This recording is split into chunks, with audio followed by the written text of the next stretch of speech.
You know, a lot of the time, we do all these good deeds, and we pray our 5 daily prayers, we read the Quran, we make dhikr, and we pretty much do everything that a good Muslim does. But sometimes we actually don't understand the small, which may seem small, the small sins that we do have a big impact on us. You know, the Prophet Muhammad, peace and blessing upon him, warned us about something. And in regards of what I'm about to say, there's a beautiful hadith narrated. The Prophet Muhammad sallallahu alaihi wasallam one day he went to a person and he said, "Do you know who a bankrupt person is? Do you know who a bankrupt person is?" And the person says yes. He says that a bankrupt person is someone who has no money, he has no dirham, no gold, no silver, no house, no wealth. But the Prophet Muhammad sallallahu alaihi wasallam he says no, that's not who I'm referring to.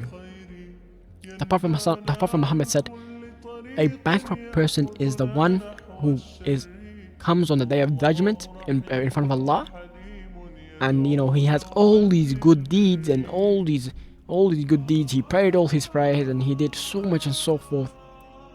But yet, when it comes to his bad deeds, it still overweighs all his good deeds.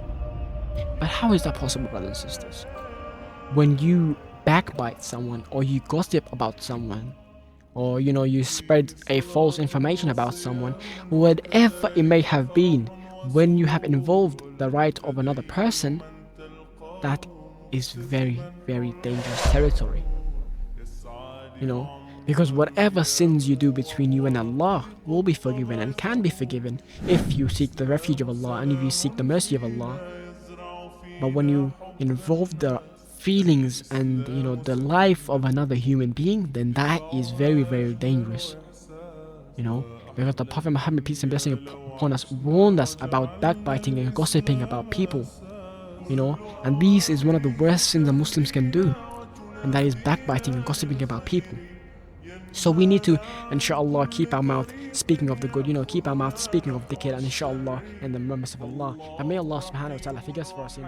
May Allah guide us. يدعو دوما للبر كل أوامره تهدينا وتنادينا للخير ينهانا عن كل طريق يأخذنا نحو